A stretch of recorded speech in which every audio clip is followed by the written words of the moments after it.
Good afternoon, magandang tanghali, and welcome to today's episode of My PI Dream.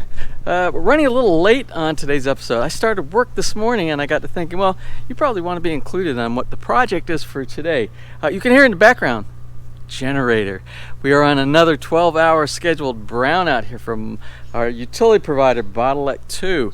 I don't know what they're doing. It probably says it on the white sheet of paper that says that we're going to have a 6 a.m. to 6 p.m. outage, but I don't know what they're doing.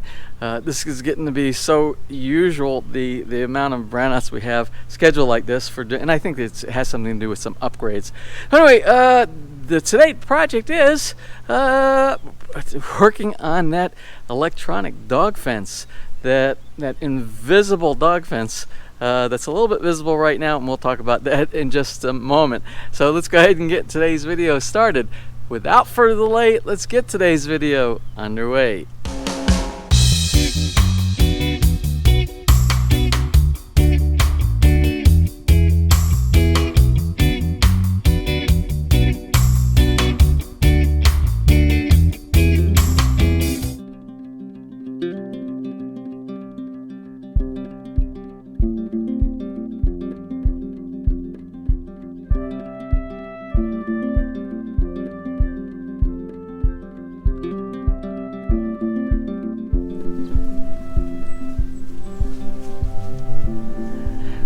You're probably wondering to yourself, what is that black wire over there by the front of the fence? Now that is the invisible, well, it's visible right now, but that is the invisible fence that's going to help keep this guy and that little girl up there on the porch, help keep them inside the yard without having to be on a leash, or even if you open up the gates that they don't escape through the gate.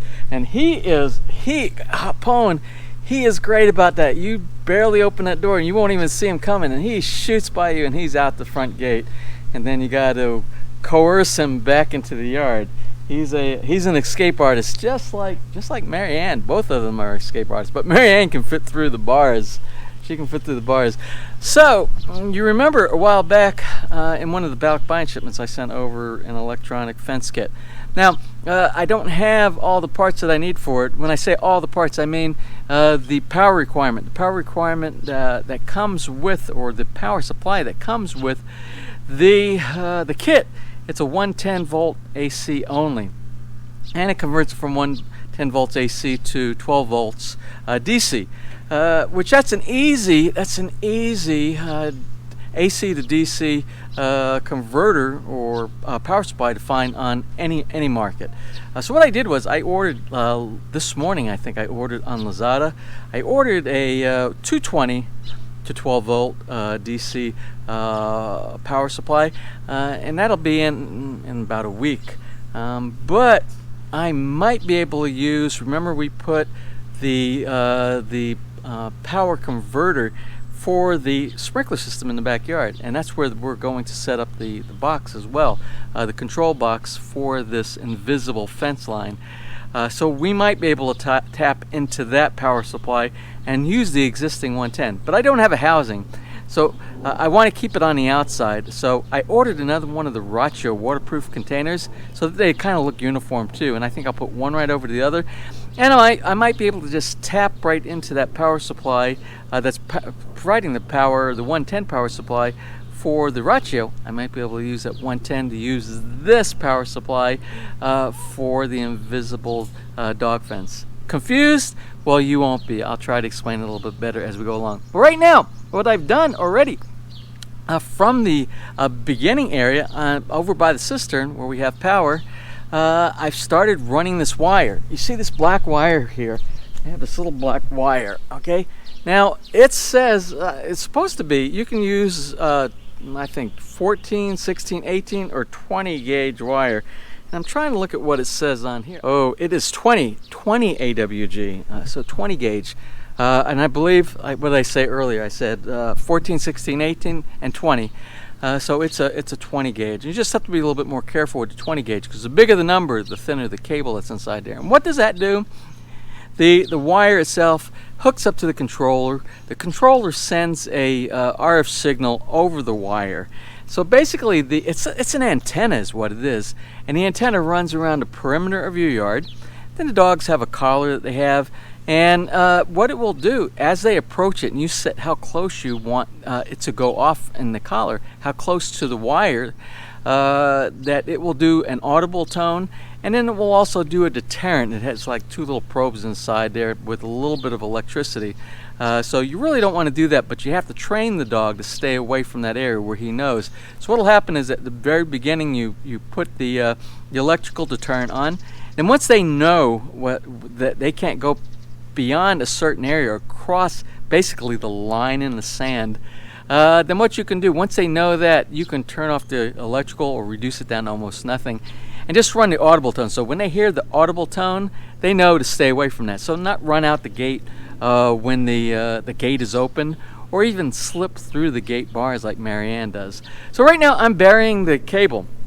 I've already gotten half of the cable done around the yard, all the way from the control box by the cistern, along the back fence, all around the back, and all around this area. Now the recommended depth of burying the cable is anywhere between 1 inch and you can go probably around 6 inches deep. And you just have to be careful you don't cut the line inside there, because it's one continuous loop all the way around your yard. So I have it all the way up against the fence perimeter, all the way around, buried down between 1 and 3 inches all the way around. Now I'm to the point where it's a challenge. This is the hardest part. The rest of the yard, for me to do that portion, except for getting behind all the shrubs and everything by the Zen garden, along the fence line is very easy. It will take me about an hour to do that.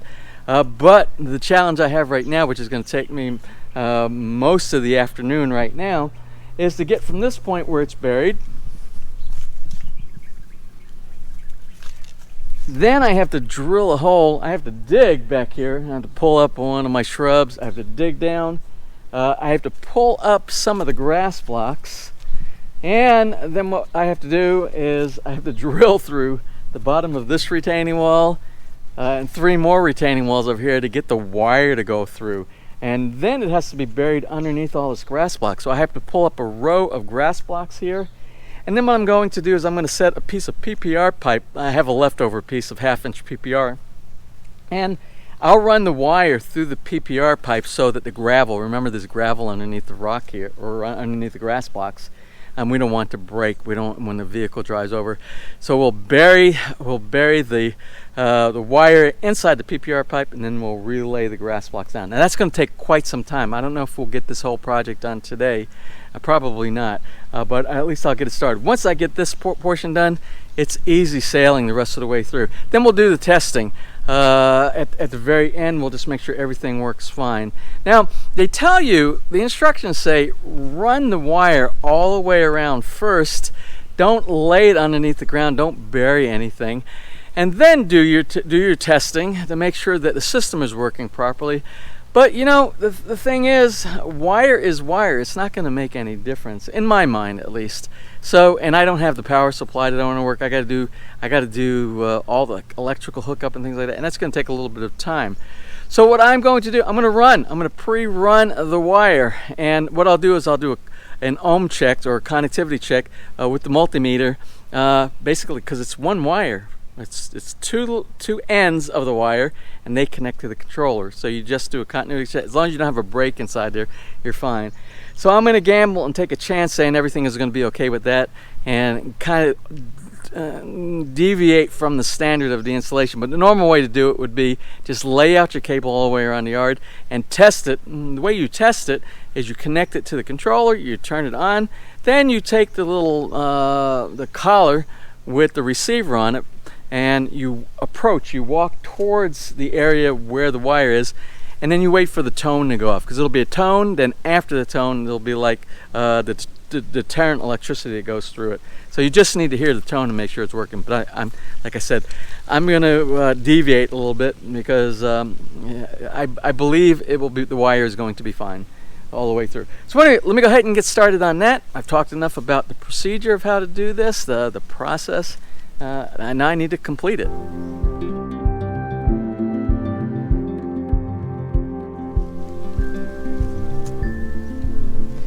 Okay, I have the hole through the wall, but as Murphy's Law would have it, we haven't had rain. We haven't had one drop of rain for 2 months here, and it's raining. It's just when I want to do something outside. It's pretty important to me. Well, anyway, I'm going to put the camera up out of the rain area, and I think it's just a sprinkle. You see some of the sky is clear, but the whole sky above, you see we have this kind of weird clouds going over. And I did see something in the weather that said there's like some type of a tropical something going through. But we always get those. We always have these like typhoons and monsoons and crazy stuff over here, but you really can't go by because most of the time it just blows right over and you don't get to see it. Well, anyway, I'm going to wait a few minutes and I think this will stop, and then we'll continue with the progress of working on this burying of this cable. Okay, well, it doesn't seem like that drizzle lasted too long. So what I'm going to try to do, I'm going to take this, I'm going to run it through the hole I just drilled through under the retaining wall.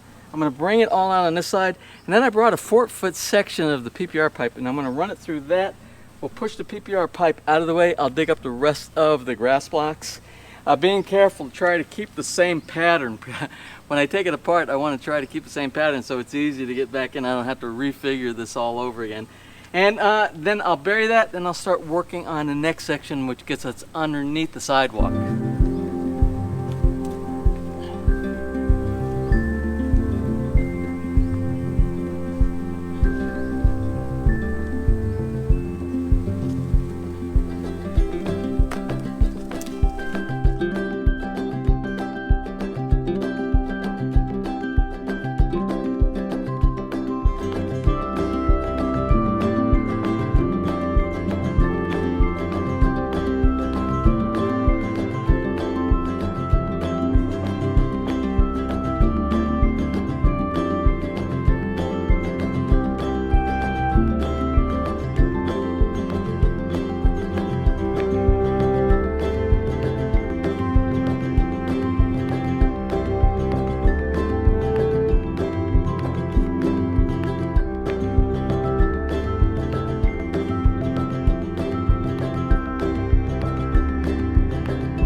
I thought it was just going to be a drizzle, but it's not. This is actually the first rain. I'm going to say 2 months. In 2 months, we've had an appreciable amount of rain. It stopped me, but I'm not going to complain because this is the kind of stuff that makes the grass greener. This is what makes the plants well and gives you that deep root type of a watering that I was talking about several episodes back. This is the good stuff. So that only means working tomorrow. The guys from working tomorrow on this project, and it's okay because I am on this side, on the right hand side of the Zen garden. I just need to get around the back of the Zen garden, and then it's free sailing, like I said earlier, on that side all the way to where I'm going to put the controller. So that'll be fast. That'll be a quick install once I get it. I think about 2 hours before I get it to the front. And then if I want to test it out, I can bring a power supply or a transformer. I can bring a transformer out and test it, hook everything up and do a test to see if it works. Maybe we'll get an opportunity to do that tomorrow. I don't know. Good progress today. The guys from the waterproofing team, the VP Seal guys, told me they are done. They are done with the wall, putting the plaster coat on, which means we are in a cure phase right now. We have about 5 days worth of curing. I can't remember. They said something about plugs. Plugs that have to do with holding and the waterproofing portion on. It's a layer. I don't know if they did some of that today. I don't think they did. And I'm not going to go back into the cistern right now because it's pouring. It is really pouring out here right now. But maybe tomorrow I'll show you where they are in there. But basically, it's like all the walls are nice and flat and finished right now. Then 5 days of curing. So next Thursday or next Friday, the waterproofing starts going back on. Either the plugs, then the waterproofing, or the waterproofing. I'm not really sure. We'll find out when they get here the next time. So wait, waterproofing got done today. A lot of the invisible fence for the dogs got in place today. And all in all, a pretty successful day. So I'm going to call it closed for right now, and then tomorrow we'll probably start again and take a look at more of the invisible fence for the dogs. We'll see if we can't get that up and maybe tested by tomorrow. We'll see how that works. So in that case, I'm going to close. If you enjoyed today's video, as short as it might have been, please give me a thumbs up. Please share, and if you have not subscribed, just click on that little My PI Dream heart in the bottom right hand side of your screen. You'll be subscribed and you'll be notified the next time I upload a new video. So until such time, you have a wonderful and blessed day.